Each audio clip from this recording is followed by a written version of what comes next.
The scene opens with a low hum of static, the kind that blankets a military radio channel just before something important is said. The camera lingers on a dimly lit command center, screens blinking in soft green and orange hues. Uniformed personnel move quietly in the background, creating a tense, anticipatory atmosphere. Then, a sharp voice breaks through the silence. It's the general. His voice is calm, authoritative, and layered with gravity. He doesn't begin with a long introduction. Instead, he speaks a single phrase, a call sign. To most people in the room, it's just a word, perhaps a codename used in a mission. But the way it cuts through the air, echoing slightly through the room, signals that it carries a deeper meaning. As the camera shifts, we see one individual among the crew freeze. It's a young woman, her back initially turned to us. The moment she hears the call sign, her body stiffens slightly, and her head turns in slow disbelief. The sound of the general's voice, combined with that name, hits her like a wave. The environment around her fades momentarily into silence, isolating her from the hustle and voices around her. Her eyes blink rapidly, as if trying to confirm she heard it correctly. The call sign wasn't just a code, it was a personal connection, a piece of her past suddenly spoken aloud in a formal setting where emotion rarely enters. There's a pause on her face, half confusion, half shock, capturing a deeply human response to something entirely unexpected. The general's voice continues in the background, delivering orders or protocol, but she hears none of it. Her attention is locked on that one word, and what it could possibly mean for her now. The atmosphere in the room remains serious and technical, but for her, the world has tilted slightly off its axis. In that moment, the call sign isn't just a name, it's a trigger, a key unlocking memories she had long buried or tried to forget. The scene transitions smoothly from the shock of the call sign into a quieter, more focused moment that introduces the central characters more deliberately. The camera cuts to the general, seated at a communication station surrounded by glowing panels and silent officers. His face is lined with experience, his expression unreadable yet composed. He holds the microphone close, speaking into it with a calm resolve. He's not just delivering commands, there's weight behind his words, a subtle undertone that suggests he knows exactly who is listening on the other end. His tone is precise and deliberate, as if every syllable has been chosen carefully. On the receiving end, we are introduced properly to the woman whose reaction marked the emotional shift in the first scene. She is now facing forward, sitting in a mobile unit or outpost, far from the command center, but clearly connected by the communication system. Her uniform is clean but worn, and there's a quiet strength in her posture.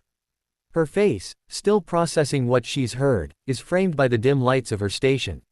She doesn't speak yet, but her silence is powerful. Her eyes are focused straight ahead, blinking slowly, her mind racing through a flood of memories triggered by the call sign.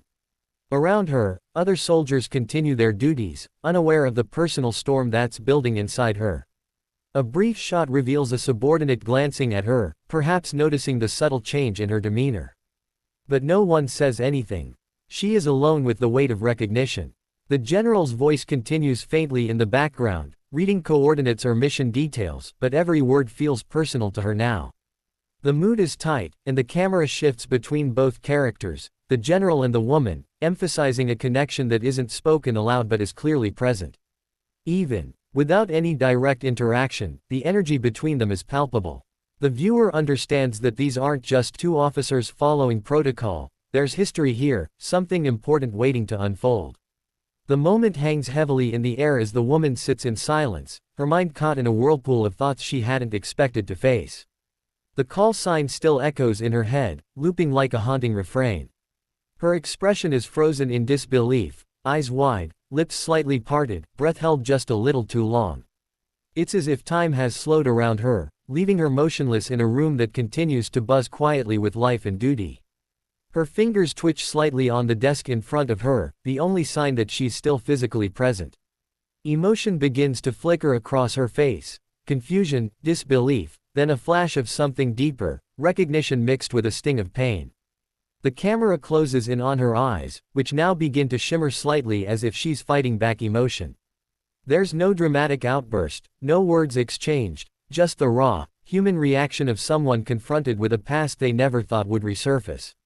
She leans back slightly in her chair, her eyes drifting upward, almost unconsciously, as if trying to piece together how this could be happening. Her breathing grows more noticeable, slow, deliberate inhales through her nose, then sharp, controlled exhales. It's clear she's forcing herself to stay composed. The lighting around her seems to dim just a little, drawing the viewer's focus entirely to her face. Her mind is clearly racing. She doesn't need to say anything for the audience to understand the turmoil brewing inside her. The camera gives a brief glance back to the speaker unit from which the general's voice had come, now silent. The silence is deafening. She stares at the device as if it might speak again, as if she needs confirmation that what she heard was real.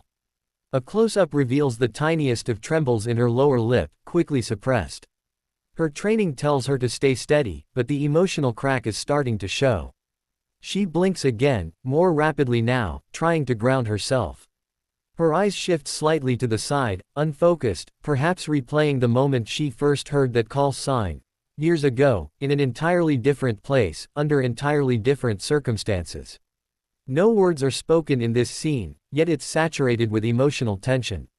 She is clearly torn between duty and memory, professionalism and vulnerability. The single sound of a call sign has unraveled a tightly guarded part of her. Even though the world around her moves on, she remains trapped in that one moment of recognition, overwhelmed by everything it means and everything it could lead to. As the weight of the call sign settles into her, the screen slowly fades into a muted palette, signaling a transition into memory. The humming sounds of the present dissolve, replaced by the soft echo of footsteps on gravel and the distant call of birds under a pale sky. She is younger in this flashback, dressed in simpler training gear, her expression marked by a quiet determination and youthful fire.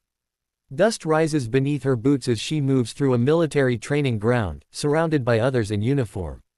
It's a place of discipline, of relentless drills and sharp commands, but there's a subtle warmth in the way the scene is portrayed. This is where the foundation of her journey began. Amid the sequence of rigorous training, scenes of sparring, climbing obstacles, field shooting, and long runs, he appears. The man behind the call sign. He's not a general here, not yet. He's a fellow soldier, just slightly older, already displaying the traits of a natural leader. Their eyes meet for the first time during a group exercise. It's a simple glance, cautious, professional, but something unspoken passes between them. Through a series of short clips, their connection begins to unfold. They train together, support each other through exhausting drills, share short exchanges during meals, and help one another up when they fall. There's mutual respect, the kind born not of words but of enduring the same hardships side by side. One scene lingers longer than the rest, a moment at dusk, both sitting in silence on the edge of a training field, watching the sun dip below the horizon. Neither speaks, but the comfort in their shared quiet speaks volumes. He hands her a water bottle, she gives him a slight nod. The bond that forms between them isn't romantic, at least not overtly, it's deeper than that. A trust forged in sweat, silence, and shared struggle. It's in these moments that the call sign is first introduced. He uses it in jest, giving her a nickname during a training session when she outpaces him. She rolls her eyes at first, but gradually the name sticks, becoming something personal, something only they use with each other. Another flash of memory comes, more intense now, an actual mission. Not training, but real deployment. Chaos, gunfire, shouting. He covers her back during a tense exchange. She returns the favor. Their bond is tested in the field, and it holds. That's when the call sign transforms from a light-hearted nickname into a symbol of survival, of shared battle scars. Then, just as quickly, the memory begins to fade. The vibrant energy of the past begins to bleed away, washed out by the cooler tones of the present. Her face returns to the screen, now older, steadier, but clearly carrying the weight of those moments deep within. The flashback has ended, but the emotions it stirred remain. The call sign wasn't just a word, it was a lifeline to a time when trust and loyalty meant everything, and now, hearing it again has shaken something loose that she thought was long buried.